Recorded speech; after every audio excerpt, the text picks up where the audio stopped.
ಕಾಲ್ ತುಳಿತಕ್ಕೆ ಪೊಲೀಸರ ತಲೆದಂಡ ಮಾಡಿದ್ರಲ್ಲ, ಕೊನೆಗೂ ಕೂಡ ಅದಕ್ಕೆ ಏನು ಕಾರಣ ಅಂತ ಸಿಎಂ ಕಾರಣ ಕೊಟ್ಟಿದ್ದಾರೆ. ನಿನ್ನೆ ನಡೆದಂತ ಸಭೆಯಲ್ಲಿ 15 ಕಾರಣಗಳನ್ನು ಕೊಟ್ಟರು ಸಿಎಂ ಸಿದ್ದರಾಮಯ್ಯ. ಸಿಎಂ ಕೊಟ್ಟ ಕಾರಣಗಳನ್ನು ಕೇಳಿ IPS ಅಧಿಕಾರಿಗಳು ಫುಲ್ ಶಾಕ್ ಆಗ್ಬಿಟ್ಟಿದ್ರು. ಸಿದ್ದರಾಮಯ್ಯನವರು ಕೊಟ್ಟಂತ ಆ 15 ಕಾರಣಗಳು ಪವರ್ ಟಿವಿಯಲ್ಲಿ ಮಾತ್ರ. ಪೊಲೀಸರ ತಲೆದಂಡ ಏನಕ್ಕೆ ಮಾಡಿದ್ರು ಅನ್ನೋದು 15 ಕಾರಣಗಳನ್ನ ಕೊಟ್ಟಿದ್ದಾರೆ. ಭದ್ರತೆ ಕೊಡಕ್ಕಾಗಲ್ಲ ಅಂತ ನನಗೇ ನೇರವಾಗಿ ಹೇಳಬೇಕಾಗಿತ್ತು. ನೀವು ಹೋಮ್ ಮಿನಿಸ್ಟ್ರಿಗೋ ಮತ್ತೊಬ್ರಿಗೋ ಯಾಕೆ ಹೇಳಿದ್ರಿ? ಒತ್ತಡ ಯಾರು ಹಾಕಿದ್ರು ನಿಮ್ಮ ಮೇಲೆ, ಅದನ್ನ ನನ್ನ ಬಳಿ ಯಾಕೆ ಅವ್ರ ಹೆಸರನ್ನ ಹೇಳಲಿಲ್ಲ? ಬಂದೋಬಸ್ತ್ ಬೇಕಾದ ಕಡೆ ಯಾಕೆ ಪೊಲೀಸರನ್ನ ನಿಯೋಜಿಸಲಿಲ್ಲ?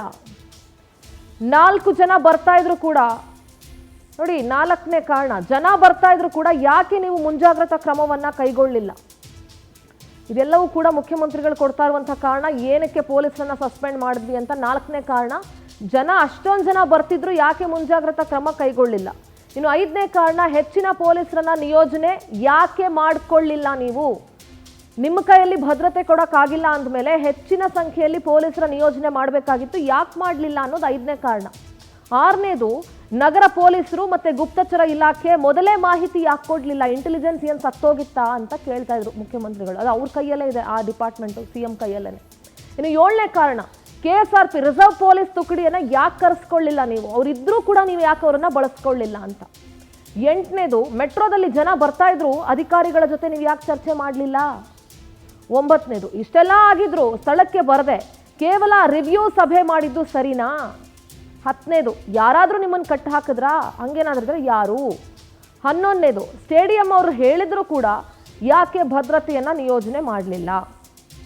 12ನೇದು, ಘಟನೆ 3 ಗಂಟೆ 15 ನಿಮಿಷಕ್ಕೆ ನಡೆದಿದ್ರು, ಸಂಜೆ 5 ಗಂಟೆ 15 ನಿಮಿಷದವರೆಗೂ ನೀವು ಯಾಕೆ ಮುಚ್ಚಿಟ್ಟಿದ್ರಿ? 13ನೇದು, ಘಟನೆ ನಡೆದ ತಕ್ಷಣ ಕಾರ್ಯಕ್ರಮವನ್ನು ರದ್ದು ಮಾಡೋದಕ್ಕೆ KSCAಗೆ ಯಾಕೆ ಸೂಚನೆ ಕೊಡಲಿಲ್ಲ?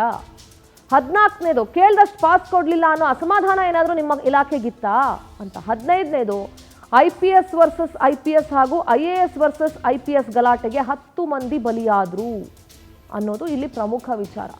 ಅಫ್ಕೋರ್ಸ್ IAS ಹಾಗೂ IPS ಅಧಿಕಾರಿಗಳ ನಡುವೆ ಒಂದಷ್ಟು ಈಗೋ ಪ್ರಾಬ್ಲಮ್ಸ್ ಇರ್ಬೋದು.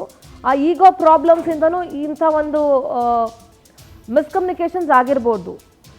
ಆದರೆ ಮುಖ್ಯಮಂತ್ರಿಗಳು ಒಂದು ಪ್ರಶ್ನೆ ಕೇಳಿದ್ರು, ಇಷ್ಟೆಲ್ಲ ದುರಂತ ನಡೆದ್ರು ನೀವು KSCAಗೆ ಯಾಕೆ ಸೂಚನೆ ಕೊಡಲಿಲ್ಲ ಸ್ಟಾಪ್ ಮಾಡಿ ಅಂತ ಪ್ರೋಗ್ರಾಮ್ನ? ಹೆಂಗೆ ಸೂಚನೆ ಕೊಡೋದು ಸರ್? ನಿಮ್ಮ ಉಪಮುಖ್ಯಮಂತ್ರಿಗಳೇ ಹೋಗಿ ಆ ಕಾರ್ಯಕ್ರಮದಲ್ಲಿ ನಿಂತ್ಕೊಂಡಿರ್ಬೇಕಾದ್ರೆ ಕಾರ್ಯಕ್ರಮ ರದ್ದು ಮಾಡಿ ಅಂತ ಯಾವ ಥರ ಸೂಚನೆ ಕೊಡ್ತಾರೆ ಅವರು? ಯಾವ ಥರ ಸೂಚನೆ ಕೊಡ್ತಾರೆ? ಉಪಮುಖ್ಯಮಂತ್ರಿಗಳೇ ಹೋಗ್ಬಿಟ್ಟು ಸ್ಟೇಡಿಯಂ ಅಲ್ಲಿ 10 ನಿಮಿಷ ಫಂಕ್ಷನ್ ಮಾಡಿ ಕಪ್ಪಿಗೆ ಮುತ್ತಿಟ್ಟು ಬರಬೇಕಾದ್ರೆ ಪೊಲೀಸರು ಯಾರಿಗೆ ಸೂಚನೆ ಕೊಡ್ತಾರೆ ಅನ್ನೋದು ಇಲ್ಲಿ ಪ್ರಶ್ನೆ ಆಗುತ್ತೆ.